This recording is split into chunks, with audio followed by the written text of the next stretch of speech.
Hello friends, welcome back to our channel Padh Le with शौर। तो आज की इस वीडियो में हम लोग पढ़ेंगे class 6 NCERT civics chapter 5 rural administration. तो यानी कि आज की इस वीडियो से हम लोगों को क्लास 6 का सिविक्स का जो चैप्टर 5 है रूरल एडमिनिस्ट्रेशन, इसे स्टार्ट करना है। तो चलिए शुरू करते हैं। A quarrel in the village. Mohan is a farmer. His family owns a small agricultural field which they have been farming for many years. Next to his field is Raghu's land, which is separated from his by a small boundary called a bund. यानी कि जो मोहन है वो एक किसान है और उसकी फैमिली एक छोटे से एग्रीकल्चरल फील्ड में खेती करते हुए आ रही है काफ़ी सालों से। उसके खेत के बगल ही में एक रघु नाम के व्यक्ति का भी खेत है, जो कि उससे एक छोटी सी बाउंड्री जिसे बंड भी कहते हैं उससे क्या सेपरेटेड है, यानी कि अलग अलग है। One morning Mohan noticed that Raghu has shifted the bund by a few feet. By doing so, he had managed to take over some of Mohan's land and increase the size of his own land. तो फिर क्या हुआ कि एक सुबह जो मोहन था उसने नोटिस करा कि जो रघु है उसने जो बंड थी, जो एक छोटी सी बाउंड्री थी जिसमें रघु और मोहन के जो एग्रीकल्चर फील्ड है वो डिवाइडेड थी, उसने क्या हुआ कि जो रघु है उसने जो बंड है उसको शिफ्ट कर दिया है मोहन के फील्ड की तरफ थोड़े आगे तक। यानी कि जो मोहन का जो फील्ड है उसका थोड़ा सा पार्ट रघु ने अपने फील्ड में शिफ्ट कर दिया है। तो जब मोहन ने ये नोटिस करा तो मोहन को पता चला कि उसका थोड़ा सा जो लैंड है वो रघु ने ले लिया है और रघु ने अपने लैंड का जो साइज है वो इंक्रीज कर लिया है। Mohan was angry but also a little frightened. Raghu's family owned many fields, and besides, his uncle was also the sarpanch of the village. But even so, he plucked up courage and went to Raghu's house. यानी कि जो मोहन है जब उसने ये सब देखा कि जो रघु है उसने अपना बंड को शिफ्ट कर दिया है, तो मोहन काफ़ी ज़्यादा एंग्री, गुस्से में हो गया। और गुस्सा तो उसको बहुत आ रही थी, लेकिन साथ में वो थोड़ा सा डरा हुआ था। क्यों डरा हुआ था? क्योंकि जो रघु है, रघु की फैमिली के पास इतनी सारी ज़मीनें हैं, इतनी सारी फील्ड है एग्रीकल्चर कि ये तो उसके पास फील्ड होगी खूब सारी। और जो उसके अंकल है वो गांव के सरपंच है। तो मोहन जो था वो इसमें डरने लगा कि रघु तो यार बड़ा आदमी है, उसके पास उसके और अंकल उसके सरपंच भी है। लेकिन फिर उसने हिम्मत दिखाई और फिर वो रघु के घर गया। And heated argument followed. Raghu refused to accept that he had moved the bund. He called one of his helpers and they began shouting at Mohan and beating him up. The neighbors heard the commotions and rushed to the spot where Mohan was being beaten up. They took him away. यानी कि जब मोहन ने हिम्मत दिखाई और जब रघु के घर गया और फिर एक हीटेड आर्ग्यूमेंट फॉलोड, यानी कि बहुत ही हीटेड आर्ग्यूमेंट, मतलब कि बड़ा ही गर्म मामला हो गया था। वहाँ पे क्या हुआ कि जो मोहन ने बोला हमें जा करके, रघु तुमने मेरी फील्ड का हिस्सा क्यों लिया, तुमने बंड को क्यों बढ़ाया? तो फिर जो रघु है उससे कहता अरे नहीं भाई, मैंने नहीं करा, मैंने जो बंड है उसको मूव नहीं करा, वो जहाँ थी वहीं पर है। और रघु ने अपने एक हेल्पर को बुलाया और वहीं पे मोहन को मारने लगा।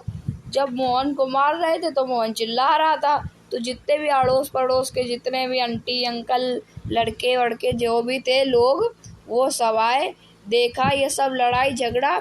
और जो मोहन है वो जब उन लोगों ने देखा क्या कि मोहन जो है वो पिट रहा है, तो वो गए और मोहन को वहाँ से ले गए। He was badly hurt on his head and hand. He was given first aid by one of his neighbors. His friend, who also ran the village post office, suggested that they go to the local police station and file a report. Others were doubtful if this was a good idea because they felt they would waste a lot of money and nothing would came out of it. Some people said that Raghu's family would have already contacted the police station. तो फिर क्या हुआ कि जो रघु को वहाँ से लेकर गए तो फिर देखा गया कि जो रघु है वो बहुत ही ज़्यादा क्या हर्टेड, घायल, उसको बहुत ही ज़्यादा चोट लग गई थी। कहाँ पे? उसके सर में और उसके हाथ में। उसके सर और हाथ में बहुत ज़्यादा चोट लग गई थी मोहन के।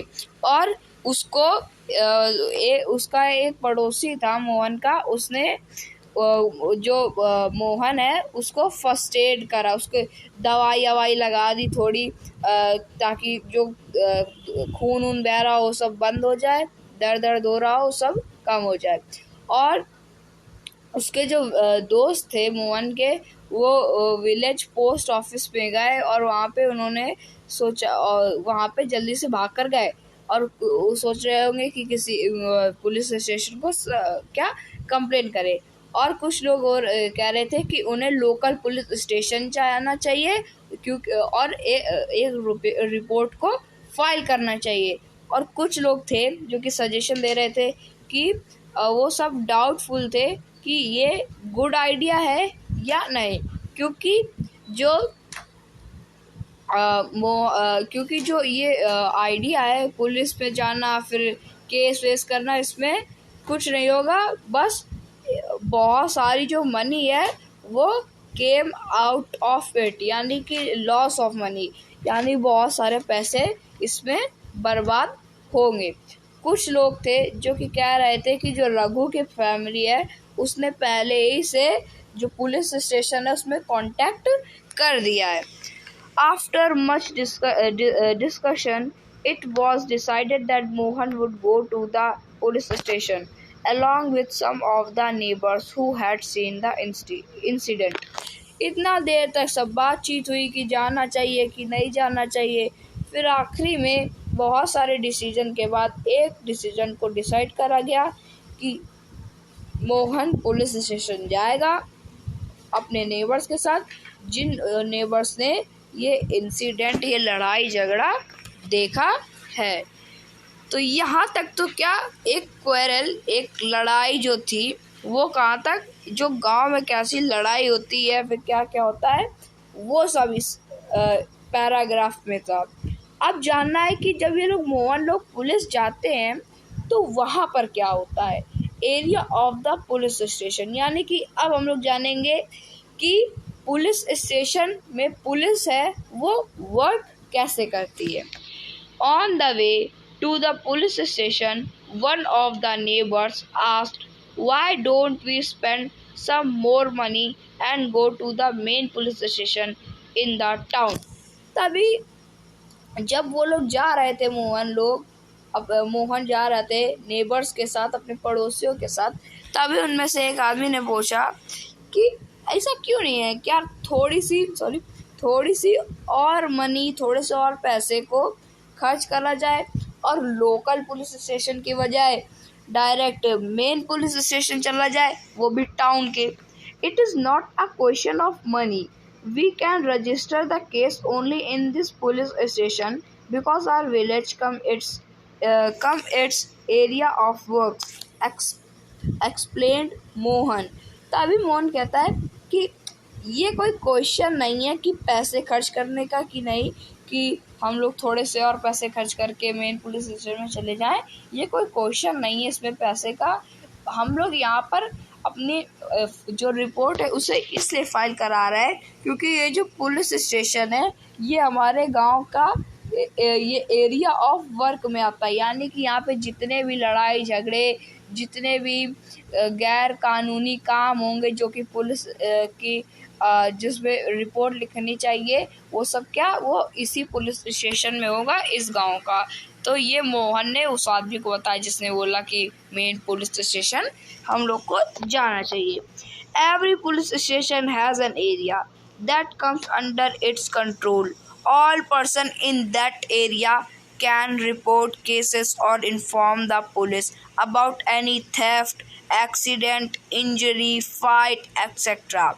It is the responsibility of the police of that station to inquiry to investigate and task and take action on the cases within its area।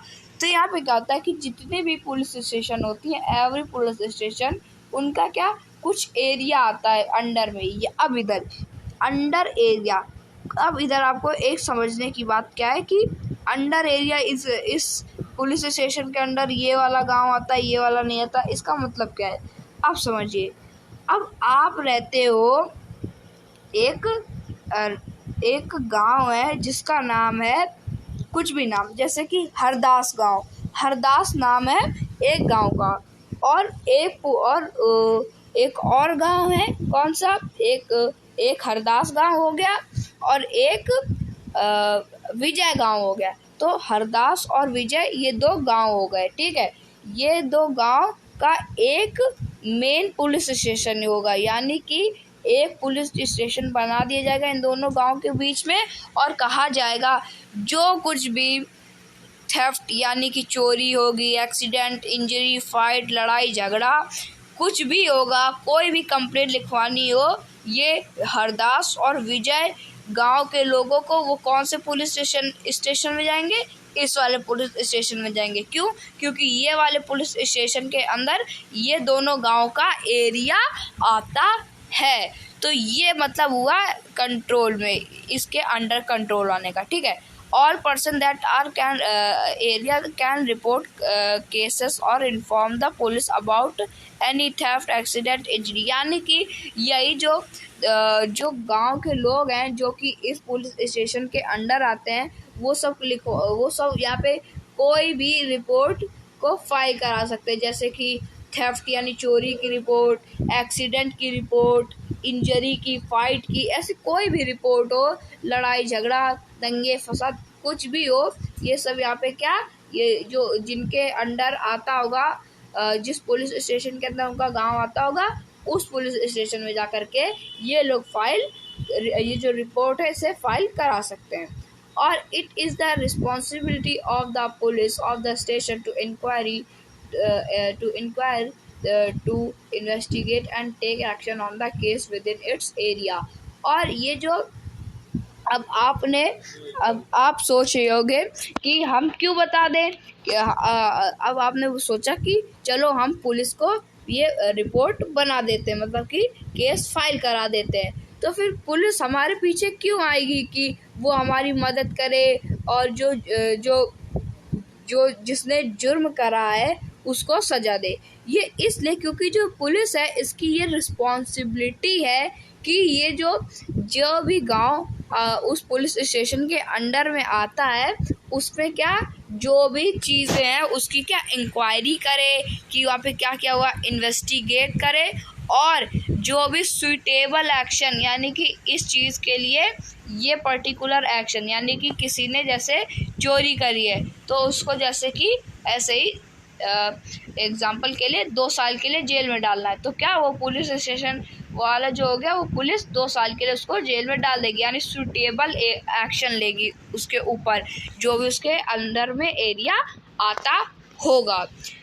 तो इसी के साथ जो हमारा टॉपिक था area of the police station ये भी ख़त्म होता है। इसमें हम लोगों ने क्या जाना कि पुलिस वर्क कैसे करती है और हमारे लिए क्यों करती है।